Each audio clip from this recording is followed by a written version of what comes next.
Taste the Daily.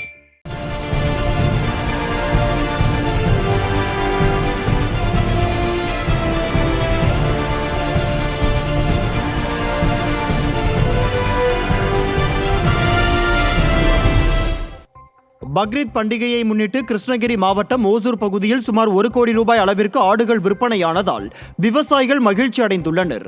Hosur பகுதியில் உள்ள எம்ஜிஆர் மார்க்கெட்டில் பக்ரீத் பண்டிகையை முன்னிட்டு ஆடுகள் விற்பனை படுஜோராக நடைபெற்றது. தேன்கனிக்கோட்டை, தளி, அஞ்சட்டி உள்ளிட்ட பல்வேறு பகுதிகளில் இருந்து கால்நடை விவசாயிகள் ஏராளமான ஆடுகளை விற்பனைக்காக கொண்டு வந்தனர். ஒரு ஆடு சுமார் 15,000 ரூபாய் முதல் 60,000 ரூபாய் வரை விற்பனையானது. ஒரே நாளில் சுமார் 1 கோடி ரூபாய் அளவிற்கு ஆடுகள் விற்பனையானதால் விவசாயிகள் மகிழ்ச்சி அடைந்துள்ளனர். கரூர் மாவட்டம் குளித்தலை அருகே ஆண் சிசுவை சாலையோரம் போட்டு சென்ற சம்பவத்தில் மாவட்ட நிர்வாகம் குழந்தைகள் பாதுகாப்பில் அலட்சியம் செய்வதாக பொதுமக்கள் புகார் தெரிவிக்கின்றனர். காவல்காரன்பட்டியில் அவ்வழியாக சென்ற பொதுமக்கள் ஆண் சிசுவின் அழுகை சத்தம் கேட்டு அதனை மீட்டு அரசு ஆரம்ப சுகாதார நிலையத்தில் ஒப்படைத்தனர். இதேபோல் கடந்த ஏப்ரல் 26ஆம் தேதி காவல்காரன்பட்டியில் குப்பையில் உயிரிழந்த நிலையில் ஒரு ஆண் குழந்தை கண்டெடுக்கப்பட்டது. இதுகுறித்து அப்பகுதி விஏஓ கணேசன் அளித்த புகாரின் பேரில் தோகைமலை போலீசார் வழக்கு பதிவு செய்துள்ளனர். விடிய அரசின் மாவட்ட நிர்வாகம் நடவடிக்கை எடுக்க வேண்டும் என கோரிக்கை விடுக்கப்பட்டுள்ளது.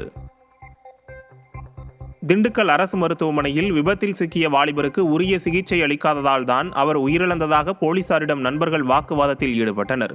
திண்டுக்கல் வாழைக்காய்பட்டி பகுதியைச் சேர்ந்த நித்திஷ் என்பவர் கார் மோதி விபத்தில் சிக்கினார். இவர் திண்டுக்கல் அரசு மருத்துவக் கல்லூரி மருத்துவமனையில் அனுமதிக்கப்பட்டிருந்தார். இந்நிலையில் அவரை மதுரை அரசு மருத்துவமனைக்கு கொண்டு செல்லுமாறு மருத்துவர்கள் தெரிவித்தனர். இதையடுத்து உரிய நேரத்தில் ஆம்புலன்ஸ் வராததால் நித்திஷ் உயிரிழந்ததாக கூறப்படுகிறது. இதனால் ஆத்திரமடைந்த உறவினர்கள் மற்றும் நண்பர்கள் மருத்துவர்கள் மற்றும் காவல்துறையினரிடம் வாக்குவாதத்தில் ஈடுபட்டனர்.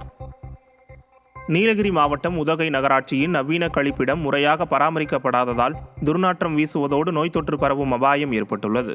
உதகை நகராட்சி சந்தை எதிரே சேட் மருத்துவமனை பகுதியில் உள்ள நகராட்சிக்கு சொந்தமான நவீன கழிப்பிடமானது எவ்வித பராமரிப்பின்றி காணப்படுவதால் அப்பகுதி முழுவதும் துர்நாற்றம் வீசுவதோடு நோய் தொற்று ஏற்படும் வாய்ப்புள்ளது.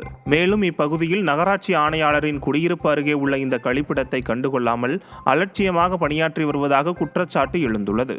எனவே விடிய அரசின் நகராட்சி நிர்வாகம் உரிய நடவடிக்கை எடுக்க வேண்டும் என அப்பகுதி மக்கள் வலியுறுத்தியுள்ளனர். கடலூர் மாவட்டம் புவனகிரியில் பழுதாகி நின்ற விடிய அரசின் பேரூராட்சி குப்பை வாகனத்தால் அப்பகுதியில் போக்குவரத்து பாதிக்கப்பட்டது. புவனகிரியில் உள்ள குப்பைகளை பேரூராட்சியின் குப்பை வாகனத்தில் சேகரிப்பதற்காக கீழ் புவனகிரி பகுதியில் உள்ள புவனகிரி கடலூர் சாலையில் சென்றபோது திடீரென பழுதாகி நின்றது. இதையடுத்து பேரூராட்சி பணியாளர் சுமார் 2 மணி நேரத்திற்கு மேலாக போராடி குப்பை வாகனத்தை சரி செய்தனர். இதனிடையே பேரூராட்சி பணியாளர்கள் எவ்வித பாதுகாப்பு உபகரணங்களும் இல்லாமல் குப்பைகளை அள்ளியது பொதுமக்களிடையே அதிர்ச்சியை ஏற்படுத்தியுள்ளது. விடிய ஆட்சியில் பேருந்துகளைப் போலவே அரசின் பல்வேறு வாகனங்களும் இதுபோன்று பழுதாகி வருவது தொடர்கதையாகிவிட்டதாக பொதுமக்கள் வேதனை தெரிவித்துள்ளனர். மயிலாடுதுறை தருமபுரம் ஆதீன மடாதிபதியின் ஆபாச வீடியோ உள்ளதாக மிரட்டிய முன்னாள் நேர்முக உதவியாளர் செந்தில் சிறையில் அடைக்கப்பட்டார். தருமபுரம் ஆதீன மடாதிபதியின் ஆபாச வீடியோ, ஆடியோ இருப்பதாக கூறி மிரட்டிய வழக்கில் தலைமறைவாக இருந்த முன்னாள் நேர்முக உதவியாளர் செந்தில் உத்தரப்பிரதேச மாநிலம் வாரணாசியில் கைது செய்யப்பட்டார். தொடர்ந்து மயிலாடுதுறை அழைத்து வரப்பட்ட அவர் நீதித்துறை நடுவர் நீதிபதி கலைவாணி முன்பு ஆஜர்படுத்தப்பட்ட நிலையில் வரும் 26ஆம் தேதி வரை நீதிமன்ற காவலில் வைக்க நீதிபதி உத்தரவிட்டார். இதையடுத்து செந்தில் மயிலாடுதுறை கிளை சிறையில் அடைக்கப்பட்டார்.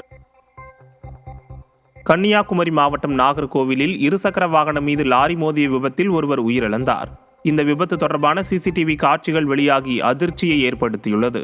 நாகர்கோவில் அருகே உள்ள மேலக்காட்டு விலையைச் சேர்ந்த லிங்கேஸ்வரன் என்பவர் வடசேரி கனகமூலம் சந்தையில் காய்கறி கடை நடத்தி வந்தார். இந்நிலையில் ஒழுகினசேரி பாலம் அருகே லிங்கேஸ்வரன் இருசக்கர வாகனத்தில் சென்றபோது பின்னால் வந்த லாரி மோதியதில் அவர் சம்பவ இடத்திலேயே உயிரிழந்தார். இது தொடர்பாக லாரி ஓட்டுநர் கண்ணனிடம் போலீசார் விசாரித்து வரும் நிலையில் விபத்து தொடர்பான சிசிடிவி காட்சிகள் வெளியாகி அதிர்ச்சியை ஏற்படுத்தியுள்ளது.